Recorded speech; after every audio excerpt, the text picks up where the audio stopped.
오늘 말씀은 사도행전 22장 1절에서 23절까지 말씀입니다. 제가 1절을 먼저 읽도록 하겠습니다. 부형들아, 내가 지금 너희 앞에서 변명하는 말을 들으라 하더라. 저희가 그 히브리 방언으로 말함을 듣고 더욱 종용한지라.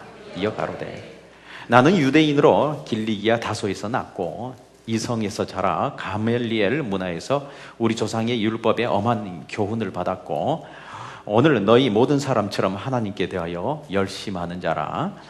내가 이 돌을 핍박하여 사람을 죽이기까지 하고 남녀를 결박하여 옥에 넘겨놓으니 이에 대제사장과 모든 장로들이 내 증인이라. 내가 저희에게서 다메섹의 형제들에게 가는 공문을 받아가지고 거기 있는 자들도 결박하여 예루살렘으로 끌어다가 형벌받게 하려고 가더니 가는데 다메섹에 가까이 왔을 때에 오정쯤 되어 호련히 하늘로서 큰 빛이 나를 둘러 비치매 내가 땅에 엎드려 들으니 소리 있어 가로되, 사울아 사울아 내가 왜 나를 핍박하느냐 하시거늘 내가 대답하되 주여 니시니까 하니 가라사대 나는 내가 핍박하는 나사렛 예수라 하시더라.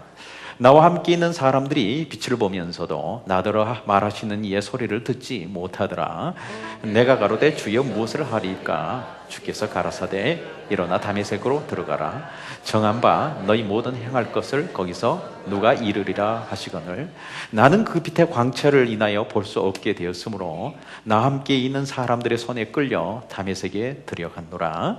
율법에 의하면 경건한 사람으로 거기 사는 모든 유대인들에게 칭찬을 듣는 아나니아라 하는 이가 내게와 곁에 서서 말하되, 형제 사울아 다시 보라 하거늘 즉시 그를 쳐다보았노라.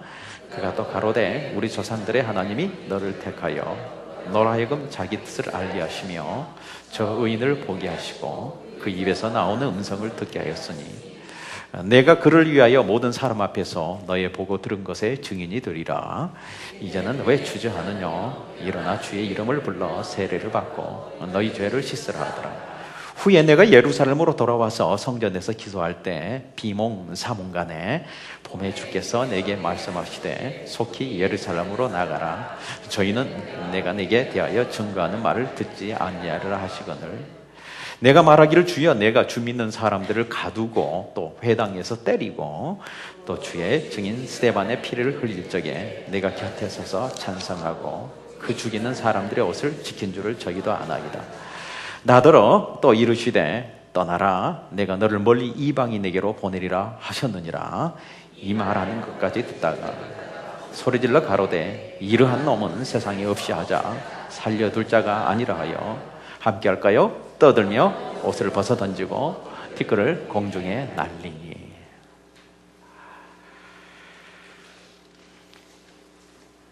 여러분, 간증해 보셨습니까? 지금 혹시 여러분들에게 지금 한 사람을 제가 지명해서 간증을 해보라 그러면은 여러분 간증하실 수 있겠습니까? 제가 지금은 그냥 얘기를 하는 게 아니고 여러분들에게 묻는 것입니다. 장로님, 간증하실 수 있겠습니까? 권사님, 간증하실 수 있겠습니까? 아니, 목사님, 사모님, 집사님 간증하실 수 있겠습니까? 자매님, 간증할 수 있어요? 형제님 할 수 있어요? 간증을 부탁하면 대부분 당황을 합니다. 이제 갓 믿는 성도뿐만 아니라 제법 신앙생활을 하는 분들도 간증을 부탁하면 손사래를 칩니다. 굉장히 어렵게 생각합니다. 그래서 못하고 안 하기도 합니다. 여러분은 왜 그럴까요? 한번 생각해 봤습니까? 가장 많은 경우가 부끄러워서. 그렇다고 부끄럽다는 말이 자랑스럽지 아니라는 말인 걸 저는 압니다. 시골 말로 남사스러워서, 경상도 말로 뭐라 그러죠? 우사스러워서. 그냥 사람들 앞에 뭐라 그러는 시골 말로 여러워서. 마음에 와닿습니까? 여롭다는 말이? 어떤 사람 앞에 서는 것이 shameful하고 하나님의 복음 자체가 disgraceful 해서가 아니고 어떤 dishonorable 해서가 아니고 그냥 shy해서 참 그렇습니다. 우리 한국 사람들. 아니면 또 많은 경우들처럼 남달리 무슨 간증할 만한 무슨 건덕지가 없어서 그래서 간증을 할 수 없다고 그런 얘기를 합니다. 또 다른 많은 이유가 있을 수가 있겠죠. 그렇지만 여러분 설교에 더 서두에서 말씀드리지만은 간증은 반드시 할 수 있어야 합니다. 그 이유는 간증은 고백이기 때문에 그렇습니다. 오늘 우리가 함께 나눌 말씀의 분량이 거의 21장 후반부와 22장 전장의 내용을 보면은요, 그것은 사도 바울의 간증이 나타나 있습니다. 길어서 다 읽지는 못했지만은 우리는 바울의 삶의 스토리를 이해해야 말씀을 이해할 수 있기 때문에 좀 스토리를 설명해 드리려고 합니다. 바울은 예루살렘에 가면 붙잡혀 고난당할 것을 뻔히 알면서도 하나님의 뜻이기에 사랑하는 자들의 만류를 뿌리치고 지금 예루살렘에 올라왔습니다. 아직도 행위가 플러스 돼야지 구원에 이른다는 유대적 교인들의 눈을 의식해서 예루살렘에 있는 예수님의 제자들은 바울에게 유대적인 어떤 예식을, 율법의 예식을 향하라고 그렇게 권합니다. 제가 믿기는 나중에 바울사도한테 물어보면 분명히 그렇게 얘기했을 거예요. 바울사도는 정말 마음에 내키지는 않았지만, 그의 고백은 그렇지 않지만 바울은 어떤 그 어소리티에 순종하는 마음으로 예, 알았습니다 하고 그 권고에 순종하여 성전에 들어가서 예식을 행합니다. 그렇지만은 도리어 이 일로 인해서 유대인들에게 잡히고 되는 꼴이 되고 맙니다. 그들은 잡아서 바울을 치기 시작했어요. 적당히 혼내주려고 치는 것이 아니라 때려서 분도 풀고 고통스럽게 죽이려고 지금 막 달라들고 있는 거예요. 그 사이에 로마 주둔군사에게 소식이 들어갔습니다. 천부장과 백부장이 군사를 거느리고 막 나타나자 사람들은 움찔하며 바울치기를 그쳤다고 했습니다. 천부장은 상황을 보면서 이 정도 된 것이라면 분명히 중범일 것이라고 생각을 하고, 그래서 이 사도 바울을 쇠사슬로 이렇게 얽어매가지고 묶었습니다. 그냥 그대로 두어서는 분명히 죽임을 당할 것 같아서 군사들이 막아가면서 호위를 하면서 길을 만들면서 바울을 번쩍 쳐들고 지금 가고 있습니다.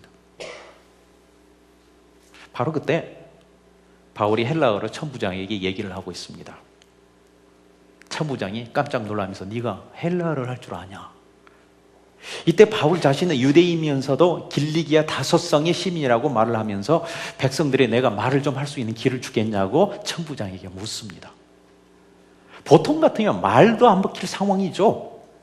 묶여 체포가는 사람들에게, 죄인에게 무슨 특별한 기회가 주어지겠습니까만은, 그렇지만은 바울이 유대인이면서도 그리고 바로 다소 사람이라는 그런 그것 때문에 그는 대접을 받은 거예요. 다소는 그것은 이스라엘과 같은 처지의 로마의 식민지였지만은 그래도 여러 가지 문화, 경제, 정치적인 면에서 이스라엘의 예루살렘과는 잽도 안 되고 비교도 안 되는 그런 수준이 있는 곳이었기 때문에 그렇습니다. 자, 바울은 지금 얻어터진 상황입니다. 보나마나 최소한 입술은 터져 피가 흐르고 흘러진 피의 일부분은 응고가 돼가 거무튀튀했을 거예요. 이빨이 닿는 속 어느 부분들은 언제든 찢어져 있을 거고 눈 언저리는 멍이 들어서 피멍들이 들어있을 거예요. 여러분, 사람들한테 맞아봤습니까? 맞아보면 제일 아픈 데가 있습니다. 이 조인트들이에요. 이런데 정말 아파요. 시큰거리고 아팠을 거예요. 닿기만 해도 아팠을 거예요. 그렇지만은 제가 가만 그의 입장에서 생각해 보니까 제일 아픈 곳이 따로 있었어요. 어디냐면 여기 가슴이 제일 아팠을 거예요. 여기 살과 뼈로 된 구성된 가슴팍이 어떤 가슴팍이 아니라 이 속 가슴, 이 마음, 기분이 더 아팠을 거예요. 여러분, 주먹으로 치는 것도 아프지만은요, 이 혀로 치는 건 얼마나 아픈 줄 아십니까? 혀로 맞아봤습니까? 지금 바울은 거치던 속에는 몰골이 말이 아니었습니다. 어떤 여유도 없었어요. 감정적으로도 그렇고. 그런데 이런 경황 없는 상황에도 바울은 꼼지락거리면서 뭔가 하려고 하는 시도하는 게 있었더란 말이에요. 그것이 무엇이었습니까? 그것이 바로 간증이었습니다. 과연 간증이라는 게 무엇이길래, 그게 뭐가 그리 중요한 것이기에 이런 상황에도 간증을 하려고 했을까요? 우리는 이렇게 남 얘기로 듣고 있으니 뭐 그럴 수도 있겠다고 생각할지 모르겠지만요, 몸도 마음도 기분도 다 상한 이런 상황에서, 그것도 다른 사람이 아니라 지금 자신을 때리는 그 사람들을 향해서 간증을 한다는 건, 그럼에도 불구하고 어떤 사람이라면 감당할 수 없는 어떤 능력의 신적인 능력, 초인적인 힘이 있지 않으면 그런 감당할 수 없는 거예요. 여러분, 간증이라는 것, 그런 힘 있는 걸 믿으시기 바랍니다. 그런 거 있다니까요. 그러므로 한 인생이 간증을 품고 살 수 있다면은 그것은 어지간한 상황에서 넘어지지 않는, 사람으로서는 낼 수 없는 어떤 그런 의지력이 있다는 걸 믿으시기 바라요. 그런 인생이 된다는 거예요. 그러므로요, 간증을 가지고 있고 간증을 할 수 있는 인생은 참으로 복된 사람입니다. 사람은 연약하지만 간증이 있는 사람은 능력이 있고 강한 줄을 믿으시기 바랍니다. 여러분, 오늘 말씀을 통해서 여러분도 간증의 힘을 깨닫고 간증을 할 수 있게 되어서 영이만 살아가는 삶, 더 복된 삶, 힘 있는 삶을 누리길 주님의 이름으로 축원합니다. 그렇다면 첫 번째로 간증이라는 게 무엇인가? 첫 번째, 사도 바울의 모습을 보니 사도 바울의 간증은 자신의 얘기였습니다. 물론 간증이라는 결국은 예수의 얘기입니다. 그렇지만 나를 통해 투영된 예수의 얘기라는 점에서 내 얘기입니다. 물론 다른 사람의 많은 얘기들이 나옵니다. 그러나 나를 통해서 역사하신 하나님의 얘기를 하다 보니까 영향력인 것들이 끼워져서 나오는 그런 모습이 된 남 얘기가 나오는 것이지, 내가 하나님 앞에 내 얘기를 하는 것이 그게 간증입니다. 오늘 기록된 말씀이 사도 바울의 간증인 이유는 사도 바울 자신의 얘기였기 때문에 그렇습니다. 남 얘기는 예완될 수 있을지언정 간증은 되지 못합니다. 오늘 기록된 말씀의 쭉 내용을 보면은요, 특별히 1절에서 21절까지만 봐도 사도 바울의 이 간증료의 이 안에 나, 내 등 어떤 1인칭에 해당하는 그런 어떤 대명사나 그런 것들이 몇 번 나오냐면은요, 최소한 43번이나 나오고 있습니다. 왜 이렇게 간증이 내 얘기하는가? 간증은 고백이기 때문에 그런 줄 믿으시기 바랍니다. 간증이라는 말은 영어로 confession입니다. 그것은 법적인 용어입니다. 그래서 교회에서는 a confession of faith, 신앙 고백이라고 합니다. 간증은 그런 거예요. 제 얘기를 잘 들으세요. 아무리 여러분이 부끄러워서 여러워서 고백하지 못한다고 해도, 간증하지 못한다고 해도 적어도 여러분들에게서는 딱 한 번만큼 꼭 해야 될 때가 있습니다. 그럴 때가 언제 같습니까? 세례 받을 때, 우리 교회는 세례 받을 때 그래 간증을 하게 합니다. 그러나 정 부끄럽고 여러우면은 안 하셔도 괜찮습니다. 그렇지만 꼭 한 번 안 하면 안 된 그런 곳이 있는데, 그것은 바로 천국문과 지옥문 앞인 것을 여러분 아셔야 됩니다. 그때 문지기가 물을 거예요. 어떻게 물을지는 모르겠지만, 그러나 의역을 해보고 결국은 거기서 내용을 추려내보면은 결국은 간증해 보시겠습니까? 그 얘기예요. 그때 간증을 제대로 하면은 무섭게 열렸던 무적행의 뚜껑도 그냥 닫혀버리고 무겁게 닫혔던 천국문도 활짝 열릴 줄 믿습니다. 그렇지만 아무리 걸찍여도 남의 얘기, 우리 어머니의 믿음 얘기, 우리 아버지의 믿음 얘기, 그리고 나서는 그들이 만난 예수 얘기, 아무리 오늘의 교회가 구원에 대해서 잘 가르치고 얼마나 열심히 주님의 사역을 했는지 그런 거 아무리 얘기해봐도요, 소용없을 거예요. 오히려 그 얘기하다가 하면 열리려던 천국문도 닫히고요, 닫혔던 지옥문이 오히려 반겨줄 거예요. 그런 거예요. 혹시 그때 간증 대신에 난 태어날 때부터 신앙을 타고난 나는 모태신앙인데 하고 소리쳐도요, 소용이 없습니다. 성경에 분명히 모태신앙이라는 게 기록이 돼 있어요. 신앙심은 타고날 수 있습니다. 그렇지만 그 신앙은 하나님의 부르심이라는 걸 아셔야 됩니다. 그걸 택정이라고 얘기도 하죠.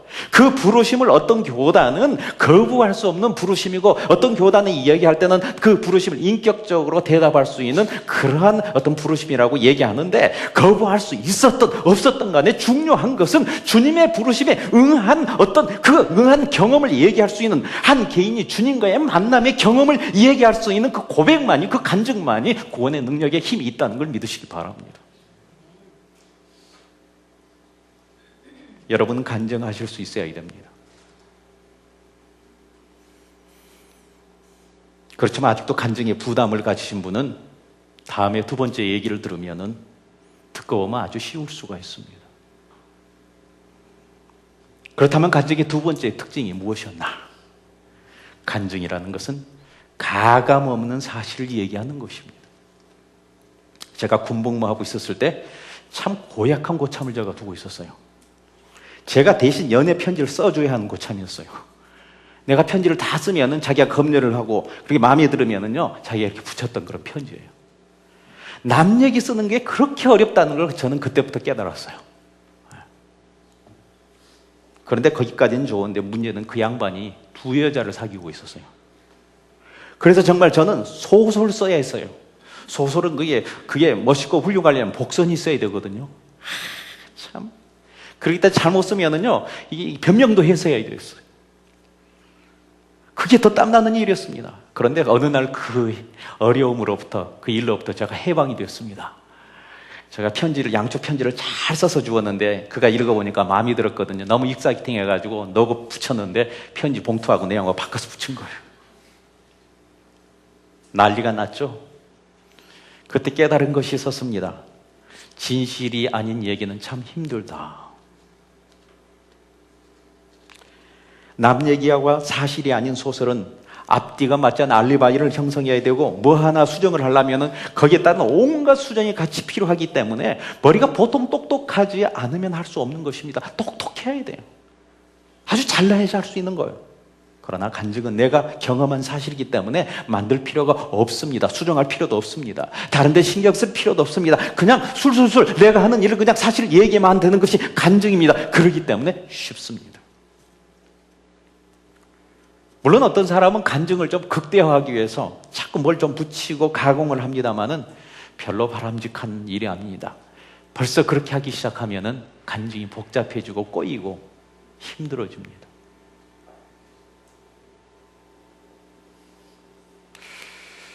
솔직하면은 감동이 옵니다. 그리고 좀 엉성할지라도 솔직하고 진솔하면은 감동이 있습니다. 어느 정도 솔직하고 진솔해야 하냐면은 오늘 본문에 나오는 바울의 그러한 간증만큼이나. 바울은 지나간 자기의 어떤 삶이나 백그라운드를 그냥 가감 없이 다 얘기했습니다. 우리 한번 3절을 읽어볼까요? 시작. 나는 유대인으로 길리기아 다소에서 났고 이성에서 자라 가말리엘 문화에서 우리 조상의 율법에 엄한 교훈을 받았고 오늘 너희 모든 사람처럼 하나님에 대하여 열심히 있는 자라. 그는 간증하면서 유대인이라고 했습니다. 유대인 출신이다. 사실 유대인끼리는 그것이 가장 큰 자랑이었습니다. 그러기만 해도. 그래서 1절에 보면 부형들아 하면서 히브리어 번호로 이렇게 쫙 시작을 하죠. 모두를 조용했다고 했습니다.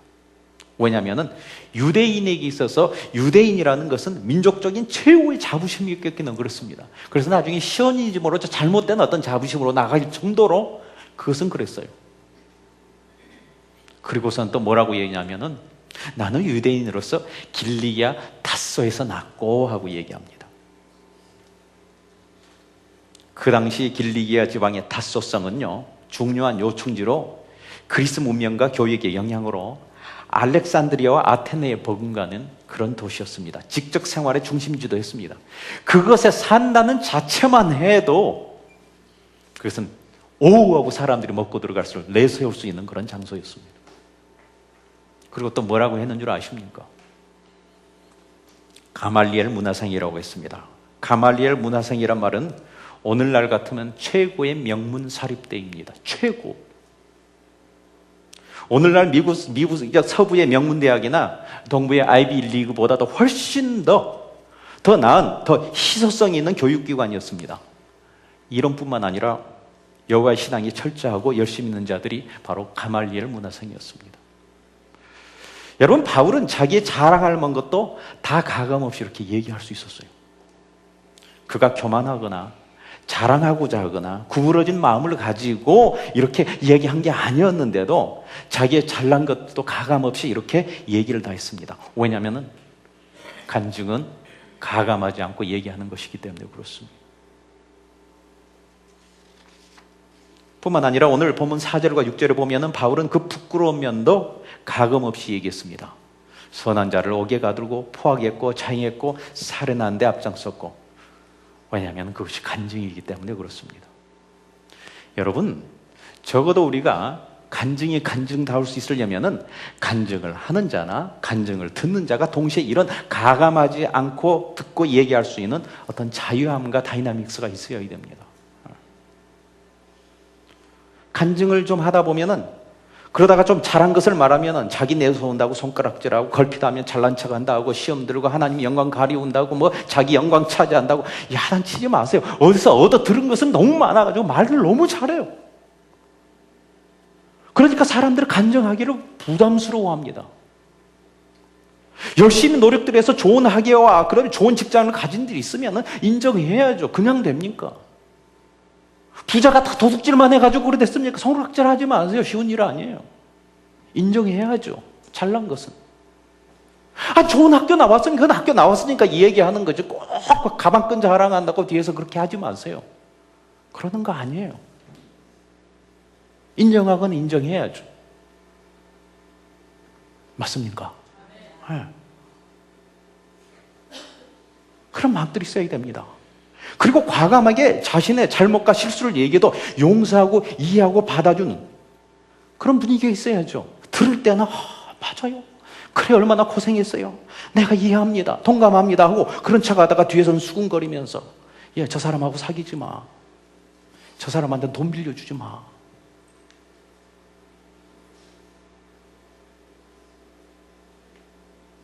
그 사람 다락방에 넣으려고 우리 다락방에 넣어주지 마세요.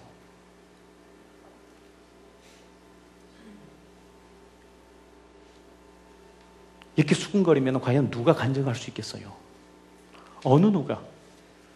안 하고 말지.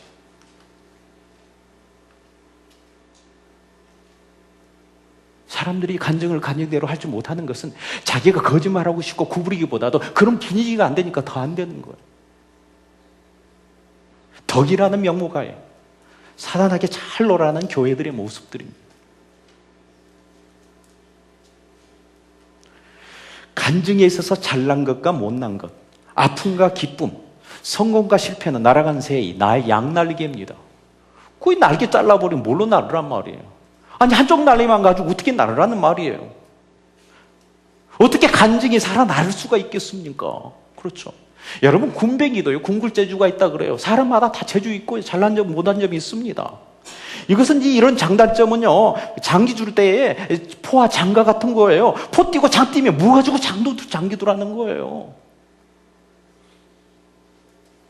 이제 좀 우리의 마음의 지경을 넓혀야 됩니다. 한마디로 밴댕이 속 같은 거 좀 벗어나십시오. 상처에서 벗어나십시오. 열등감에서 벗어나십시오. 그래야 됩니다. 적어도 이런 분위기가 된다면 간증은 더 풍성하고 더 쉬울 수 있습니다.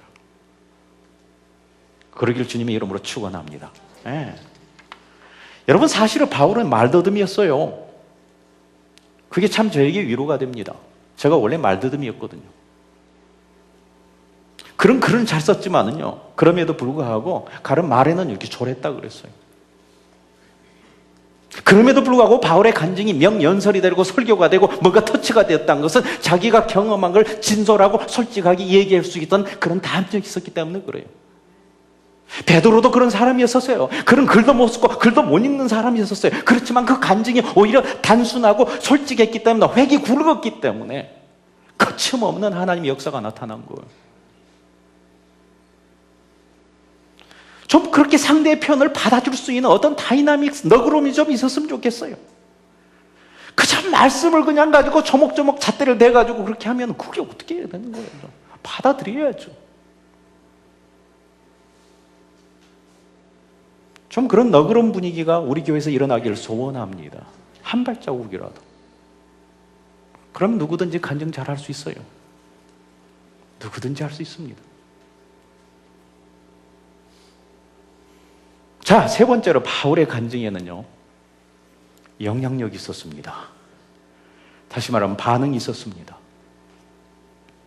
보세요. 오늘 말씀 22절과 23절을 한번 읽어볼까요? 시작. 이 말 하는 것까지 저희가 듣다가 소리질러 가로되 이란 놈은 세상에서 없이 하자 살려둘 자가 아니라 하여 떠들며 옷을 벗어 던지고 티끌을 공중에 날리니. 여러분, 오늘 이 22절과 23절을 보니까 어떤 사람이 보입니까? 제가 또 묻습니다. 어떤 사람이 여러분 눈에 보이고 어떤 사람의 광경이 보입니까? 바울의 간증을 들으면서 마치 소금 맞은 지렁이가 발광을 하듯이 끝을 날리며 옷을 벗어 혈기를 불리며 분내는 많은 사람이 보이죠? 저도 보입니다.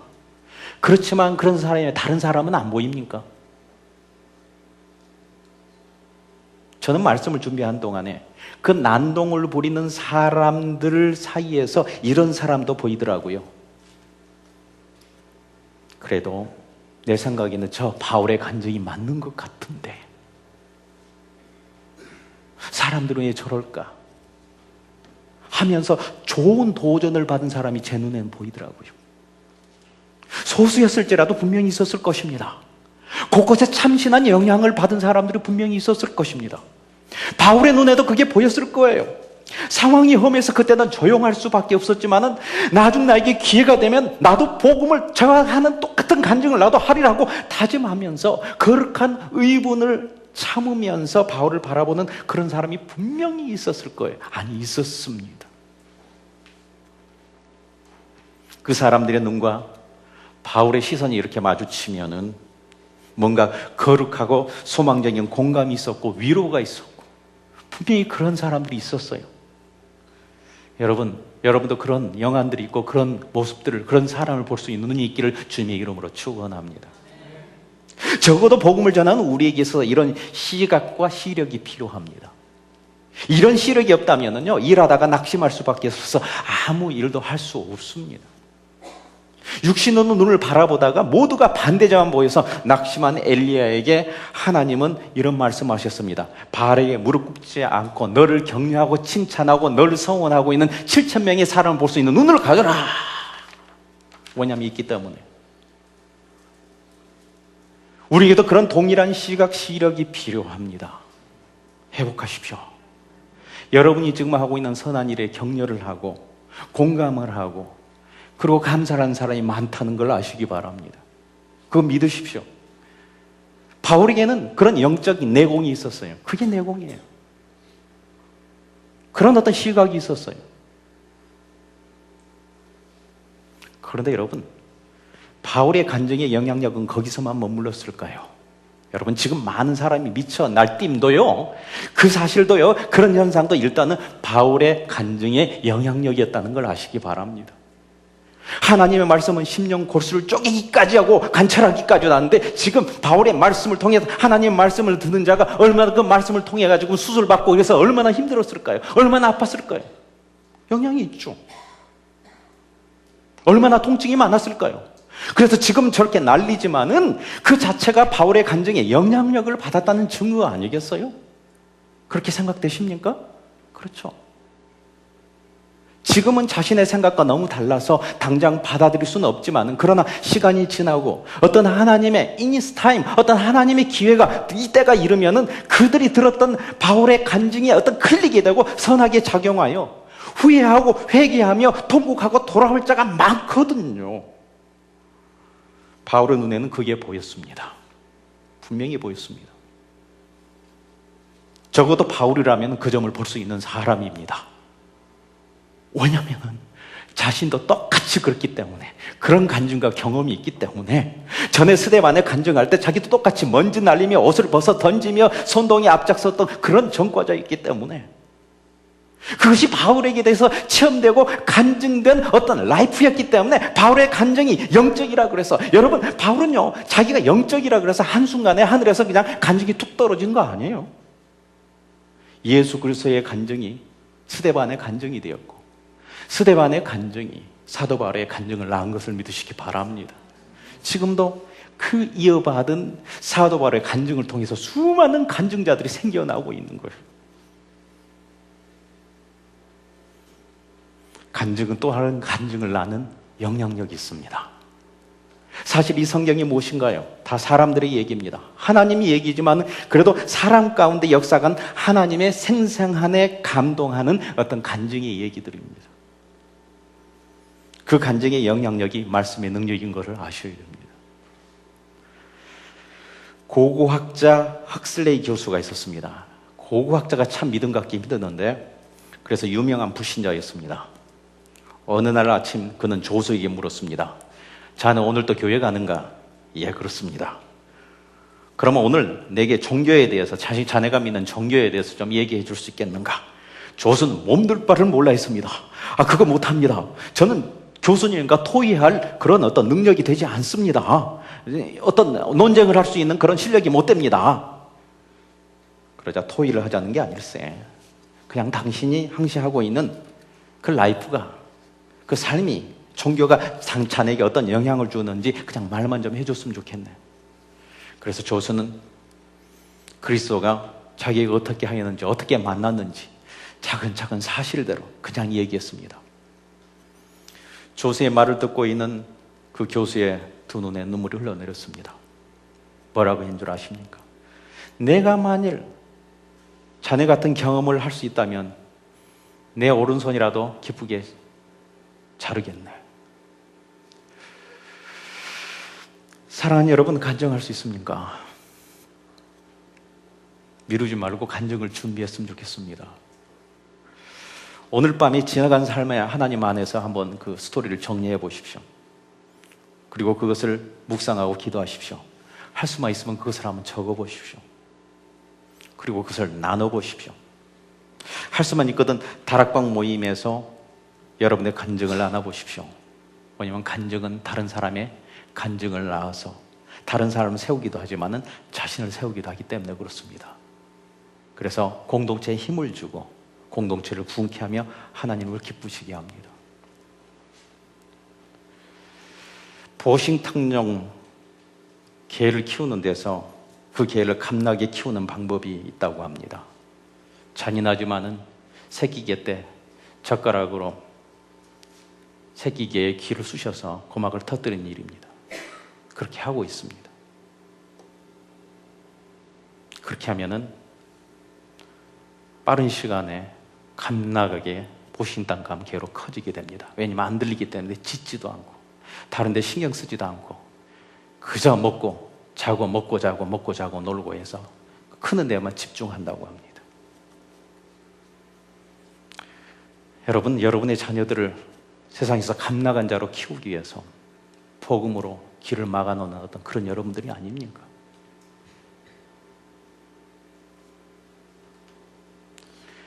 개는 그렇게 개라는 라이프가 끝날지 모르겠지만 사람의 라이프는 세상에 끝나지 않기 때문에 간증하지 못하는 사람은 개 인생보다도 더 불행한 사람인 걸 아셔야 됩니다. 여러분 기억하십시오. 평소에 간증 못하면 나중에 정작 필요할 때 간증 못합니다. 또 이렇게 얘기해도 미루고 뭐하고 미루다가 금고 다치지 마십시오. 이제 다음에 간증하십시오 하고 부탁하면은 예, 제가 하겠습니다 하고 주저없이 간증을 하기를 원합니다. 장로님이요, 목사님이요, 권사님이요, 여러분 간증하기를 바라고 교회 다른 사람들이 간증할 수 있도록 어드바이스를 줄 수 있는 그런 자가 되기를 원합니다.